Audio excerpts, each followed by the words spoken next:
right. Dave also didn't mention that I'm a recovering industry analyst. I worked at IDC for a long time, so I really appreciated David's overview. A lot of what I will be talking about today is really connected to what he shared, and so welcome to AI for Product-Led Growth at Twilio. You don't need my introduction here, but I did want to just mention that I'm presenting a ton of work that my amazing and very intelligent team has built over many, many years. There's also a few ex-Twilions in the audience, so hello and welcome, and thank you for all of your commitments over the years. They're also here, so if you wanted to find them and chat with them after the session, I'm sure that they would be more than willing to share their insights with you. So I'm going to get right into it.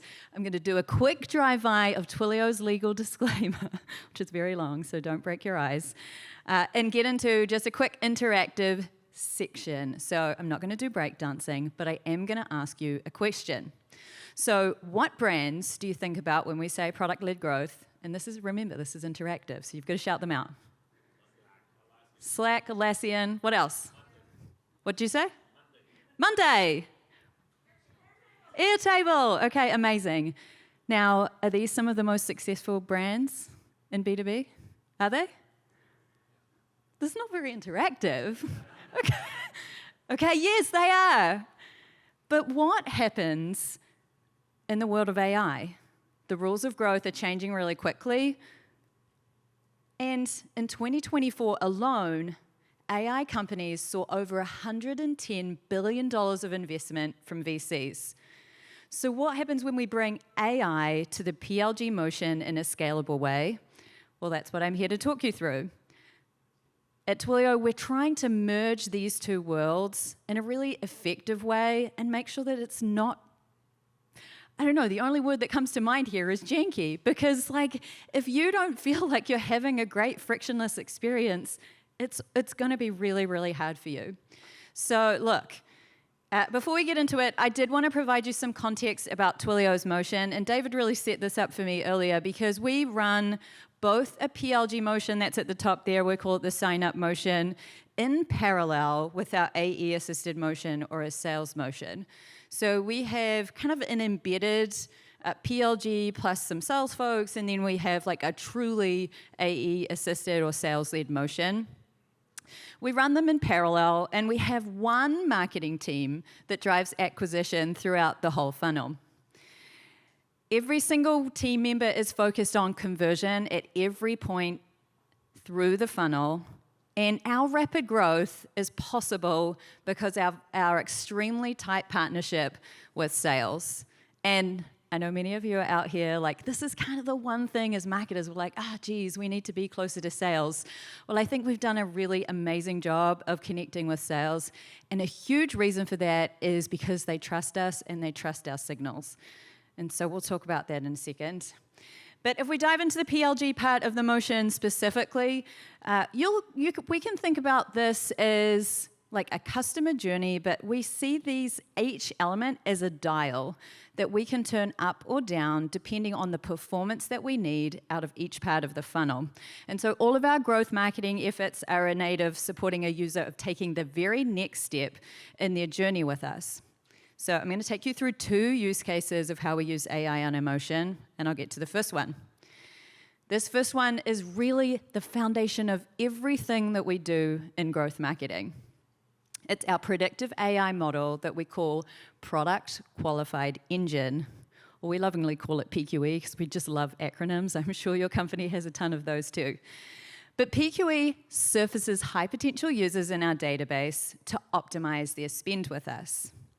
Now, if you just throw out the term AI, many of us are going to default to thinking about generative AI. It's just the thing on everybody's mind right now. David also mentioned maybe it's agents, maybe it's agentic, but really everyone just tends to think about generative. But predictive AI is hugely valuable for us because it helps us analyze and forecast what our business could look like in the future. And again, this is really the foundation of everything that we do. So just to walk you through what PQE actually is, because I know this is a team of really smart growth and ops folks, It is a feature map. So it's these three portions on the slide there. It's a feature map. There's over 200 different dimensions that are taken into the data map.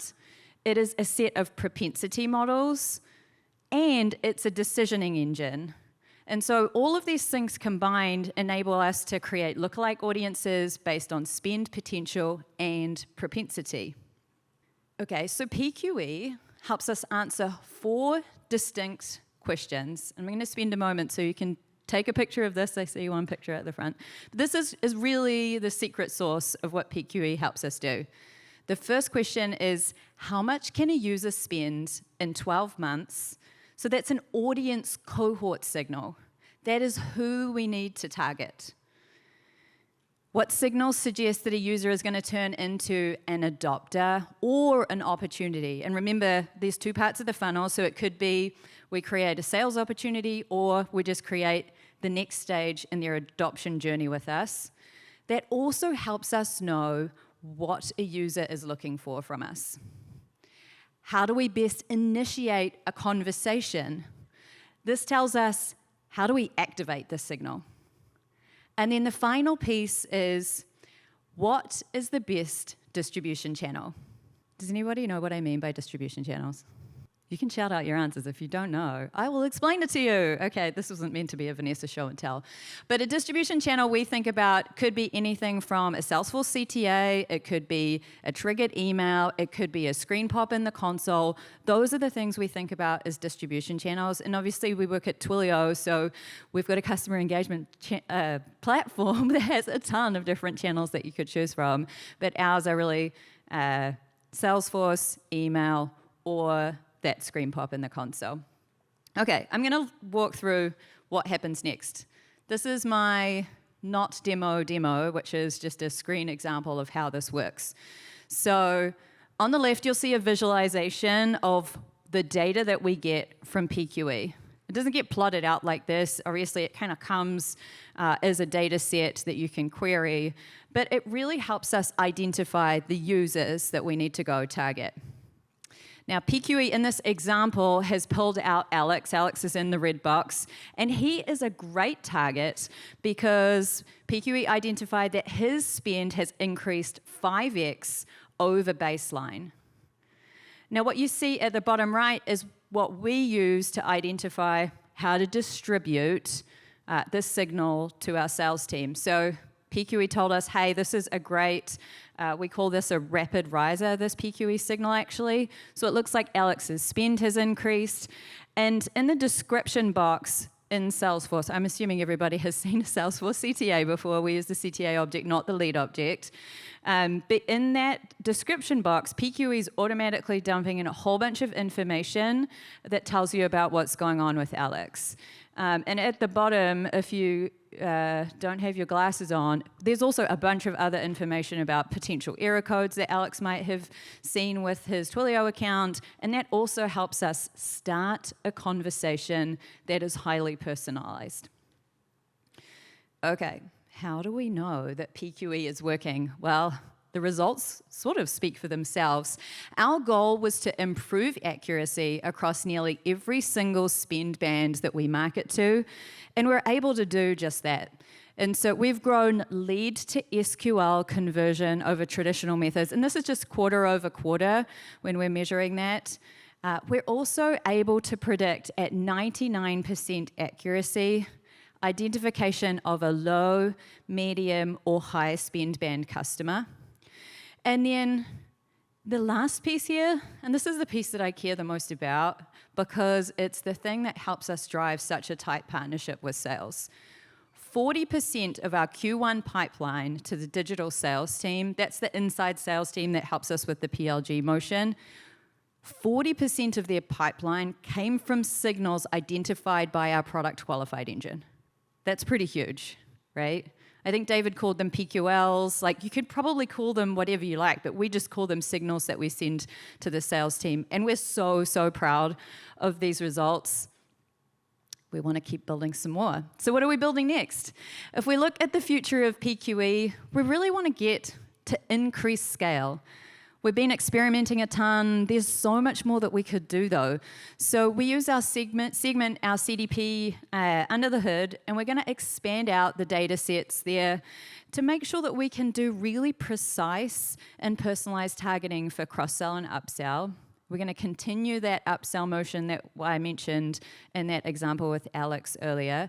And we really want to focus on how do we cross-sell into the base some more. We want to reach out to a user at exactly the right moment, even before they know they have a need. So we're thinking through what other distribution channels could we add to make sure that we can enhance the experience, but also how do we account for the mix? What does the spend look like? How do we include those in the motion? And finally, there are always new things to learn. So I feel lucky and privileged to have not only the operations team, but a data science team within my organization. And they are constantly finding cool new tools that help their teams be more successful with ML models. There's new frameworks, there's new things to explore there all the time to improve their efficacy. And so we feel like we're just getting started on this journey. Okay. I'm going to walk you through our second AI use case, but this also requires some context as well.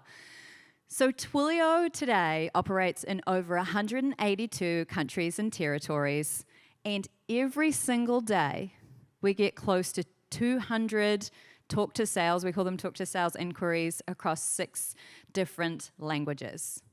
And we have a pretty small digital sales team or an inbound team.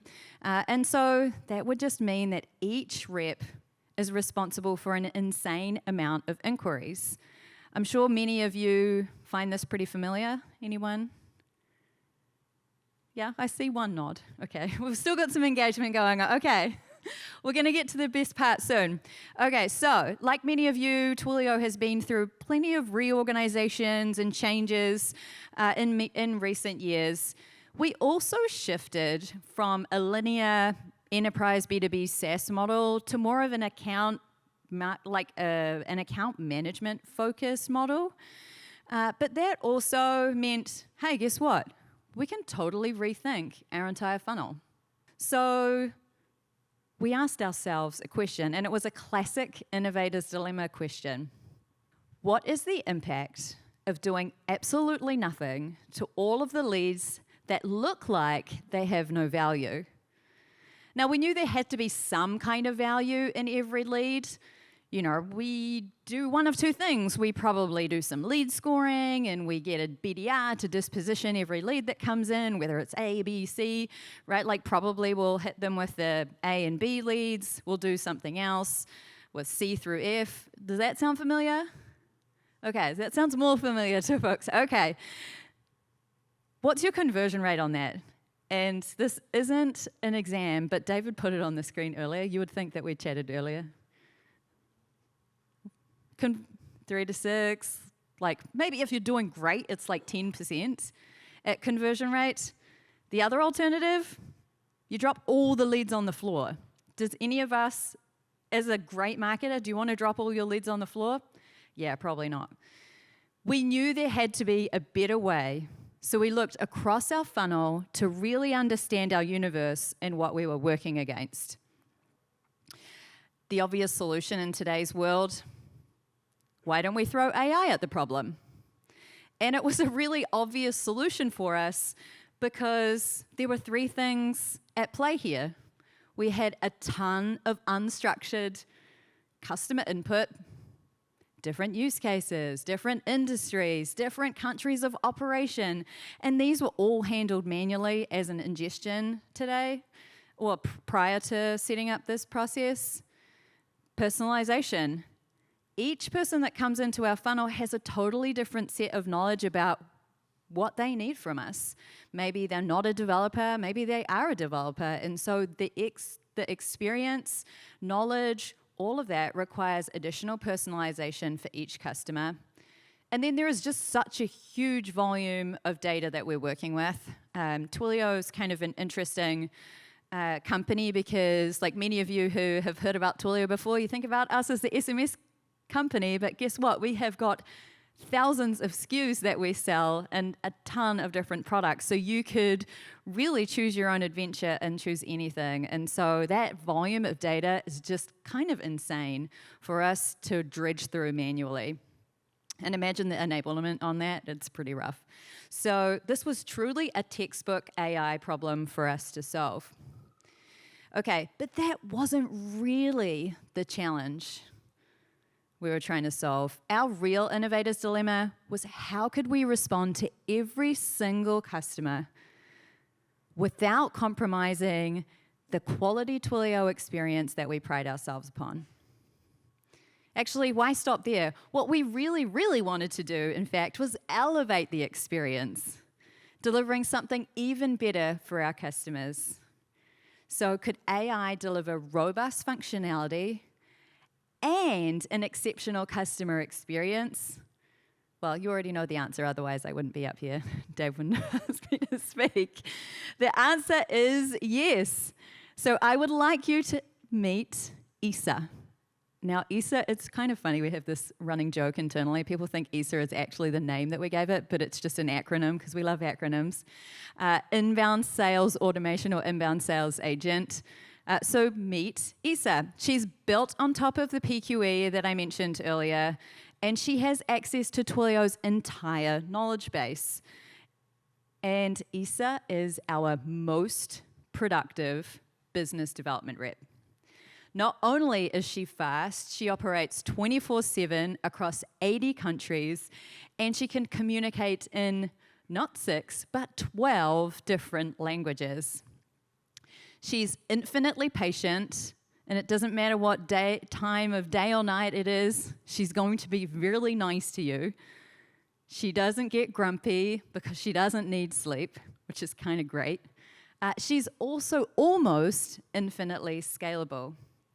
Now, the thing about Isa is that she's not only optimized to disposition leads. No, her number one objective is to make the customer successful. Because we know when our customers are successful, we're going to do a great job as well. I almost said successful twice, and that's a tongue twister for me just because of my accent. So whether a prospective customer is considering Twilio as a solution or an existing customer is stuck in some kind of regulatory approval process, Isa brings knowledge, empathy, and her infinite patience to help a user through their journey. So today she's answering questions, she's proposing product solutions, and she's providing step-by-step instructions of how to turn a trial user into a paying customer. So there's a ton of value for us. So also where customers have maybe a complex need, maybe they require special pricing, Isa knows to pass them to one of the humans or a digital sales rep. Now, I did want to spend a minute to just say, this has been a pretty long journey, right? We started about 18 months ago with Isa with a very small number of leads and had a human in the loop all the way. It took us a while to ramp that up, and it's only been in the last quarter that Isa has been triaging 90% of our inbound leads, okay? 90% of our inbound leads in that AE-assisted motion are now triaged or handled by Isa.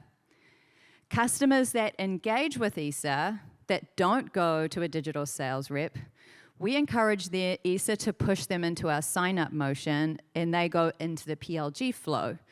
And so what happens if Isa talks to someone, they came in wanting to initially talk to a salesperson, she's going to send them back and suggest that they sign up.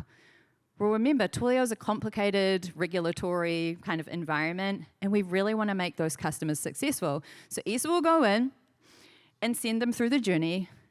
And the folks that have spoken to Isa that go through PLG are 3 times more likely to upgrade from free to a paid subscription.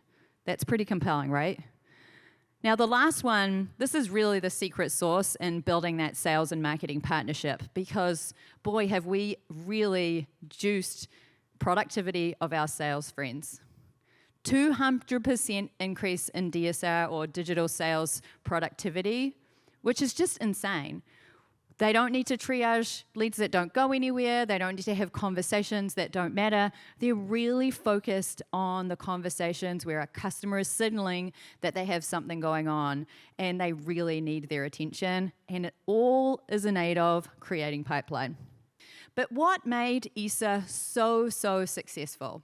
Well, our secret sauce, the thing that truly set ESA apart, it's pretty simple. She was designed by sales, for sales. We didn't take the lead and say, hey, we built this really cool thing, you should go do this.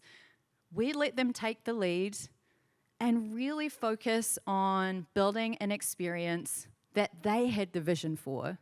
So our head of digital sales, he used to be a BDR himself. And so in his mind, alongside that Gen AI vision, he really had a vision for this team. And so we worked alongside them, becoming more like an enabler. And what we built on the other side was the best damn BDR Twilio has ever seen.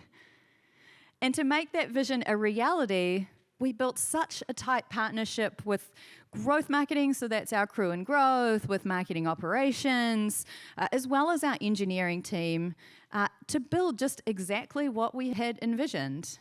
So ESA is now this scalable, high-impact solution that has elevated both performance and experience.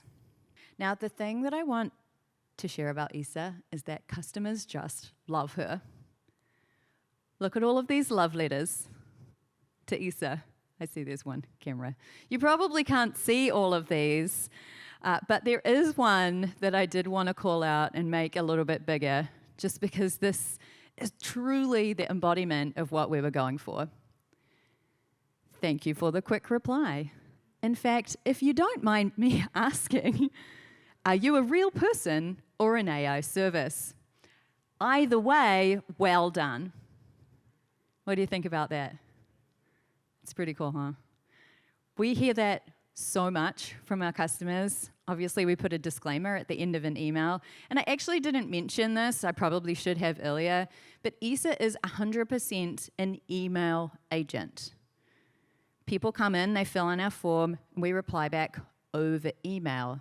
And so one of the things that we did in that scenario was when you reply to an email immediately, it's kind of a little intimidating and scary. So we programmed ESA to reply only every 15 minutes. And like the average interaction for ESA and a user or a potential customer is about 7 or 8. So they're replying 7 or 8 different times, and there's like some customers are back and forth 30 different times. And even in those different language scenarios, ESA will reach out in English, someone will respond in another language saying, hey, can you speak this language? And she will automatically respond back to them. So part of what made ESA so successful is we're operating on the email channel because we know it works. People can get all the information and they can save the information in an email, right? So what's next for ESA and our PLG motion? Well, I just talked all about ESA, but ESA has a friend. ESA actually has a couple of different friends. And this outbound scenario, it reaches out to customers based on certain triggers. So PQE powers those as well. And that's some of the really precise targeting that I mentioned also alongside segment. And we're working through how these agents are going to talk to each other. But the thing here is that we've been super duper intentional about the use cases for each agent. So how many of you have both an inbound BDR team and an outbound team? Show of hands? Like a bunch of you. Okay, same thing with the agents, right? They have a job to do.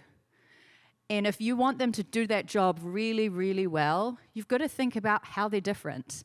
But it doesn't mean that they can't talk to each other. Just in the same way that your teams would talk to each other today, we really wanted to make sure that these agents had a special job that they were focused on. Now, the other couple of things that I wanted to mention with the outbound agent is we're really focused on a deeply personalized and precise trigger. We know that people don't want to hear from us in the wrong moment. David had a great pie chart with like, hey, guess what? You just signed up. You don't want an agent reaching out to you right in that moment. It just feels icky. Like, I hate it and I never reply.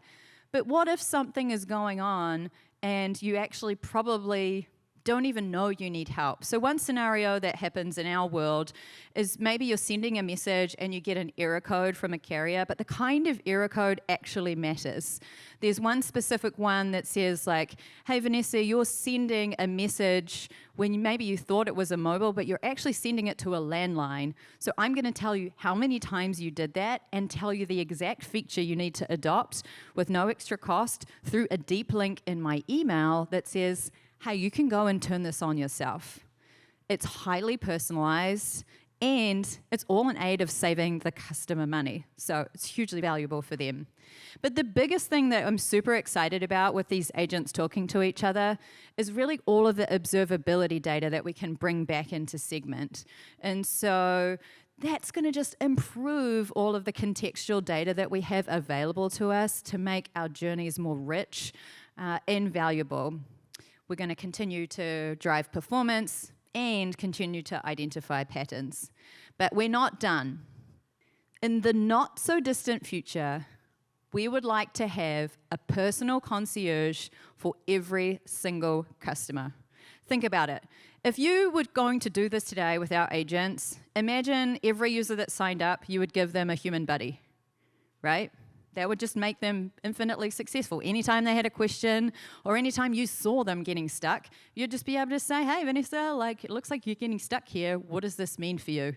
Well, in our world, across the life cycle, through both activation and all the way to scale, the idea that we're really trying to build towards is how can we have and build out a personal concierge agent. It understands you and it understands what you need and how to help you. As a marketing leader, it means that I would never have to send a no-reply email again. I know, I heard one laugh. Like, I'm doing pretty okay with my jokes, not really. Truly, I would never have to send a no-reply email ever again because I would know who you are, I would have some context about your industry, I would know like the job title that you're in, I would be able to personally say like, hey, we've got this webinar coming up, I thought it might be helpful for you. Hey, we've got this in-person event coming up. That just means I don't have to send out these blast emails to different audiences because my audiences are so precise and determined that we can really make that journey be hyper-specific and individualized. The thing here for me is all of this really doesn't matter unless you are hearing from us at the time when it matters to you. We'd be there with you, we'd be side by side, and we would be rooting for your success, just the same way that we built ESA to make you successful. And that's a future that me and my team really want to be part of. So thank you.